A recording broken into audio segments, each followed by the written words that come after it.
নির্বাচনের সঙ্গে সংস্কারের আসলে তো কোনো বিরোধ থাকার কথা না, কারণ আমি জানি যে আপনারা বা বিএনপিও প্রকাশ্যেই বলে যে তারা যখন থেকে সংস্কারের প্রস্তাব দিচ্ছে তখন এখন যারা সংস্কারের কথা বলছে তারা এই আলোচনা, বিশেষ করে এনসিপিকে মিন করবে, সেই আলোচনা শুরুই করেনি।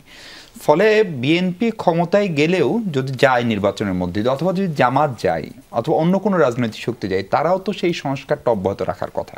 তাহলে নির্বাচনের সংস্কার একটা মুখোমুখি অবস্থায় দাঁড়িয়ে গেল এবং জুলাইয়ের স্টেক হোল্ডার যারা ছিল তাদের মধ্যে এই ইস্যুতে ব্যাপকতম বিরোধ। ধরেন বিএনপি এবং জামাতের রাজনৈতিক সখ্য বা ঐক্য যদি আমরা বলি, তাহলে সেটা দুর্দিনের ঐক্য। আজকে যখন ওই অর্থে রাজনীতিতে সুদিন, তাহলে সেইখানে এই বিরোধটা নির্বাচন এবং সংস্কার ইস্যুতে কেন হচ্ছে?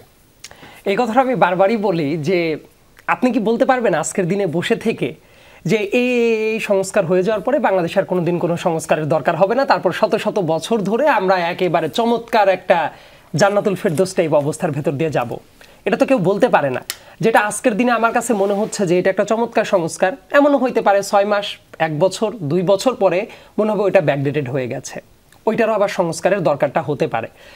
ইলেকশন এবং সংস্কার দুইটা কখনোই মিউচুয়ালি এক্সক্লুসিভ না।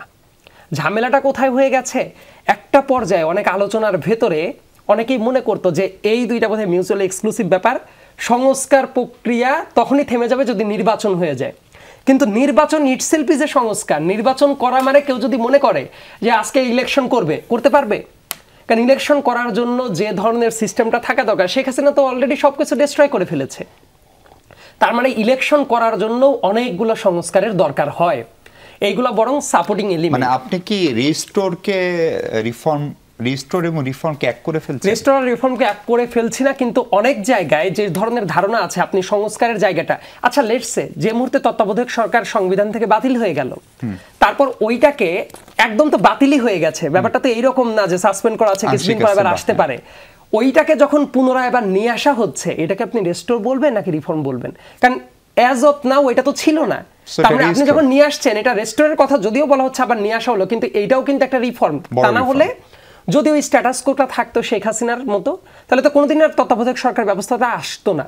আবার দেখেন অনেক জায়গায় কিন্তু ভালো কাজও হচ্ছে। রাজনৈতিক দলগুলোর ভেতরে পারস্পরিক অবিশ্বাসের জায়গাটা আছে, অস্বাভাবিক কোনো কারণ না, কারণ প্রত্যেকটা রাজনৈতিক দলেরই তো বেশ কিছু অপকর্মের জায়গাটাও আছে। এটা কেউ যদি অস্বীকার করে যে না কোনো একটা রাজনৈতিক দল পুরাপুরি ফেরেশতাদের দল, তারা কোনো অপকর্ম করে নাই, এই কথা তো কেউ বলতে পারবে না।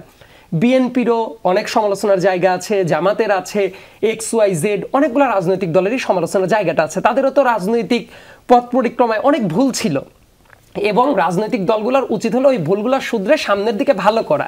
কেউ যদি বলে যে ওই দলটার কোনো ভুল ছিল না, বিএনপির অতীতে কোনো ভুল ছিল না, জামাতের ভুল ছিল না, এমন কেউ যদি এখনো বলে যে এখনো কোনো ভুল হচ্ছে না, আমি মানবো না। অবশ্যই ভুল আছে, চলমান ভুল তাদের ভেতরে আছে।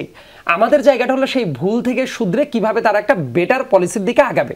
আমি আবার রিফর্মের দিকে একটু ব্যাক করি, যে সংস্কার আর নির্বাচন কখনোই বিপরীতমুখী দুইটা পথ না। এটাকে যখন বানানো হচ্ছে এর পেছনে কিছু এজেন্ডার জায়গাটা ছিল। লেটস সে একটা হাইপ অনলাইনে আপনি খেয়াল করে দেখেছেন যে না 5 মাস আগেও 5 বছর ইউনূস সাহেবকে চাই, 5 বছর ইউনূস সাহেবকে চাই যারা বলতো, এই মুহূর্তে এসে দেখা যাচ্ছে তারা 5 বছর চাচ্ছে না। সেই হাইপটা কিন্তু অটোমেটিক দেখাই যাচ্ছে। আবার অনেক ক্ষেত্রে সোশ্যাল মিডিয়ার হাইপটা বাস্তব জীবনে অনেক ক্ষেত্রে নাও থাকতে পারে অথবা সাময়িক থাকতে পারে। একটা উদাহরণ দিই, এটা সবাই রিলেট করতে পারবেন। 2013 সালে যখন শাহবাগের মতো একটা আন্দোলন গড়ে উঠলো এবং মোটামুটি একটা স্টেট স্পন্সর্ড আন্দোলন, সেই আন্দোলনটাকে যেভাবে গড়ে তোলা হয়েছিল দেশের মানুষ কিন্তু ব্যাপকভাবে সাড়া দিয়েছিল। মনে হতো যে ইমরান সরকারই বাংলাদেশের একমাত্র সরকার তখন। কিন্তু দেখেন ওই টাইমে এত জনপ্রিয় ছিল, এত পপুলিস্ট ছিল তারা, পরবর্তীতে কি হইল? হারিয়ে গেল। তার মানে রাজনীতিতে কনসিস্টেন্সিটাও খুব গুরুত্বপূর্ণ একটা ব্যাপার। এবং সংস্কারের যেটা আলাপ, যেমন আর্টিকেল 70 ব্যাপারে অনেক সবগুলা রাজনৈতিক দলই মোটামুটি কিন্তু একটা ভালো একটা গ্রাউন্ডে চলে এসেছে। এইটা যে কত চমৎকার একটা উদ্যোগ, এই জন্য তো রাজনৈতিক দলদেরকে অ্যাপ্রিশিয়েট করার কথা। একটা জিনিস বলেন, খুব একটা ইন্টারেস্টিং কাজ হয়েছে যে একটা মানে আলাপ আলোচনা একবারে হয় নাই, জোর করে ফিরে আসেন, আবার আলাপ করি, আবার কথা বলেন। আর্ট অফ নেগোসিয়েশনটা পলিটিক্সে আছে, এই আর্ট অফ নেগোসিয়েশনটা থাকতে হবে। এটা খুবই অসাধারণ কাজ এবং তৃতীয় দফায় গিয়ে সেই কাজ। এক্স্যাক্টলি, লেটস সে গালিব ভাইয়ের আমার মতদর্শগত জায়গায় পার্থক্য থাকতে পারে, কিন্তু একসাথে বসে যে আমরা আলোচনা করতে পারছি, আলোচনার মাধ্যমে মাধ্যমে একটা মিডল গ্রাউন্ডে চলে আসতে পারছি, এই কালচারটা রাজনীতিতে খুব গুরুত্বপূর্ণ, সেই জায়গাটা তো চলে এসেছে। এবং সংস্কার প্রক্রিয়াকে আমি এই জন্যই বলি যে আমাদের অবশ্যই সংস্কারটা জরুরি, কিন্তু ওভার অ্যাম্বিশাস হওয়া যাবে না, অনেক বেশি এক্সপেরিমেন্টাল হওয়া যাবে না। সুযোগ নাই।